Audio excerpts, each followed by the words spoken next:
Hey everyone, I would like to say happy Monday, but I'm not really sure what day of the week it is. I'm on vacation in Michigan for most of the summer and I'm losing track of what day it is every day. So I think that's a good thing though. So I hope your summer's going in a similar manner where you get to forget what day it is. But today I want to show you what I've been playing around with. I was inspired to do this flower press book by Michelle at the Creative Cove. I'm going to link her video below because this book itself is almost identical to the one that she did. And then after I do this flip through, I'm going to show you how I make two more of these because I showed them to my daughters and they wanted ones for themselves. So here, these flowers have been pressing in here for a couple weeks. The book is basically heavy cardboard in an accordion style, bound in an accordion style. And then in between each page is a sandwich of two pieces of watercolor paper with the flowers pressed in between them. And then you tie the whole thing closed and in 2 weeks, your flowers are pressed and dried and you can do something with them. So here in Michigan, I've just kind of been gathering some things from the bluff here at the lake or in my yard. And so there's kind of a variety of things that I tried for this first time. And you can see the pages of the book are collaged. This digital kit is the same one that Michelle used in her video, and I will link it too. It's from Rach and Bella Crafts. I just really loved it. I loved how she did the collage technique, sort of a patchwork look. So mine is almost identical to the one that Michelle did. So shout out to her for the inspiration and the links that she provided. So some greenery, some clover. I think these are kind of my favorite. The flowers get so deep in color as they dry.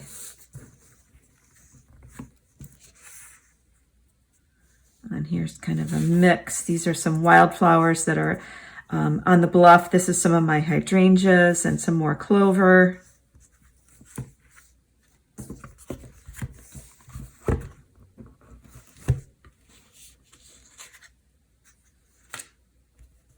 Oh, these are hydrangeas.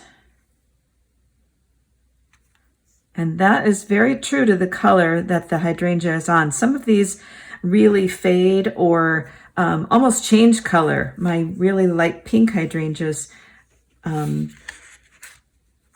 change to a lavender color. This is the pink hydrangea.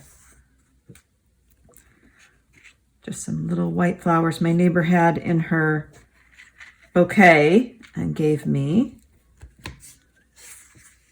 Oh, and this is a very bright pink hydrangea that died or that dried to a kind of a dark lavender color. Very fun. So anyway, stay tuned. I will show you how I made a couple more of these. Very fun project and kind of a fun summer activity to collect flowers and see what they look like dried. I have no idea what I will do with the dried flowers, but it has been a very fun summer project. So stick around. So today I am going to make a flower press book similar to the one that I showed in the intro. And I'm starting with this heavy chipboard. This was the backs of some watercolor pads or mixed media color or paper pads that are really nice and thick. If you have a board that bends too much, you can always glue two pieces together, but you want something nice and sturdy to form the pages of this accordion book for pressing flowers. And the way that I'm going to decorate this, first of all, I did Sharpie on the edges just so that I wouldn't have to mess with this color, gray. You could do paint, you could do white, you could do some kind of ink, whatever you wanted to use. I just had a Sharpie on hand, so that's what I'm using. And then the other thing that I did is I went through my pattern paper scraps. I have a lot of scrapbook paper and can't seem to throw away scraps. So I have gone through and roughly color coordinated them and divided them into different piles. Here's some blacks and whites. And then I'm accenting that with, these are digitals that I downloaded from Tracie Love Junk Journals. And this was a really pretty floral set that I thought would be nice, just cut up as floral images for this book, accented with some scrapbook paper. So what I intended to do here is I'm starting with cutting up some of these. I will piece together small pieces of the floral and mix it in with some of the other colors for accents. And I am just attaching these pieces with regular glue stick. And then smoothing it down with a credit card or gift card so that you make sure you get the bubbles out. I'm going to try as much as I can to butt the papers up to each other rather than overlapping them though, because I want this book to be as flat as possible on the pages where I'm pressing flowers. So you can, of course, not do the collage bit. You could just do one piece of paper for each page. You don't need to, you don't need to piece this. You can just do one sheet because it's about that size. You can use magazine images. You can use wrapping paper, whatever you like. But I have this real love for paper, and there's no way that I could choose one favorite paper for each page. That would be like choosing my favorite child, and I'm not going to go there, that's for sure. So I like to have a lot of variety on mine, and eventually they will all look something like this. Here's one side and here's the other. And it's basically just a patchwork grid. This is the first layer. There may be another layer where I might do some vintage labels, maybe a floral image, something that I've cut out, but I'll let this first layer dry and get through all of these. I have a total of 8 cards that I will cover front and back. And then I will come back for the next step. Okay, I'm coming back to show you what each of the pages look like. This book is for my daughter, so she chose the order of the pages here. This is the front cover. And then we'll open here.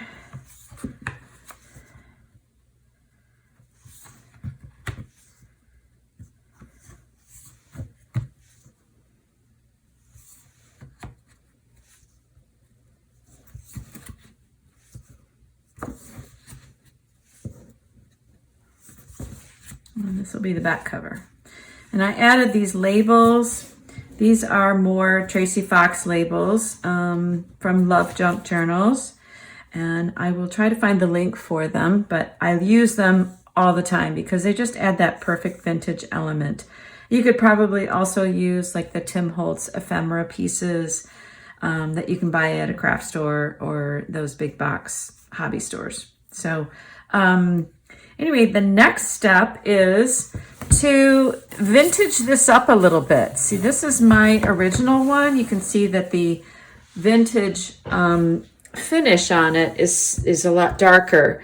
Now these papers did start off a little darker, but I'm going to ink around the edges. That'll give it that vintage look a little bit.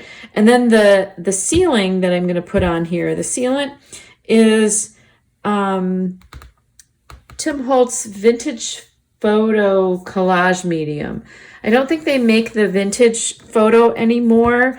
I think you can only buy the clear, but you could add some distress ink into the collage medium and you could probably get more color to it.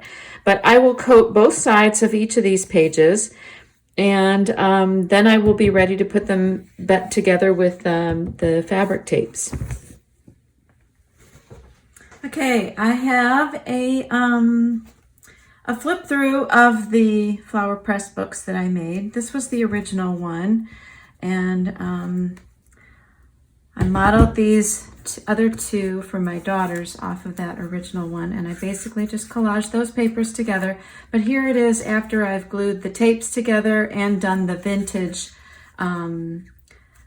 This was a Distress Collage Medium Vintage. This is no longer available, but I think you could tint a regular collage medium with Distress ink or acrylic ink, maybe, just a very thin coating, just to, and you probably use coffee grounds too, even if you wanted to.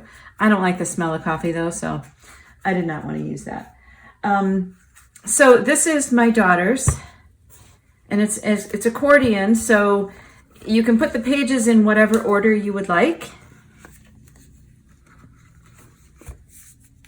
And when you put them together, you're going to put a tape on the first and second page on the left, and then the second and third page on the right, and then continue that all the way through the last page so that it opens and closes like an accordion.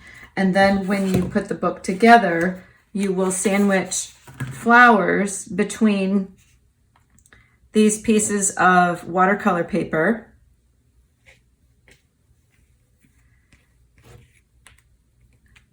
and you could do flowers, you can do leaves, sort of arrange them however you would like, just to put as many as you can in the press, because once they're dry you can rearrange them on your artwork however you'd like. And then put another piece on top, and then sandwich it between two pages. And here's the other book for my other daughter. So she likes purple, and so here is her book.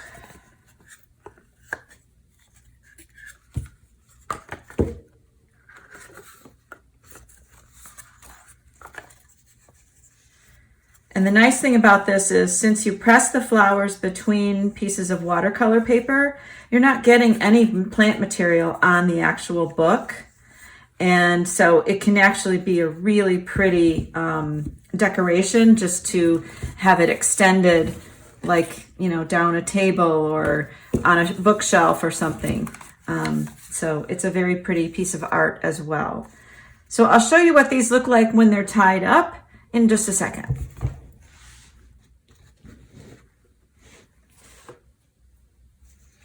Okay, so this is how I will tie this closed. I'm going to take a piece of ribbon. It's probably a yard long. And around the center of it, I'm going to take it around from the front and try to just keep this closed so you don't knock your papers out of alignment. And just like you're wrapping a gift, you twist them in the back, press this down tight, and then tie it pretty tight in a bow.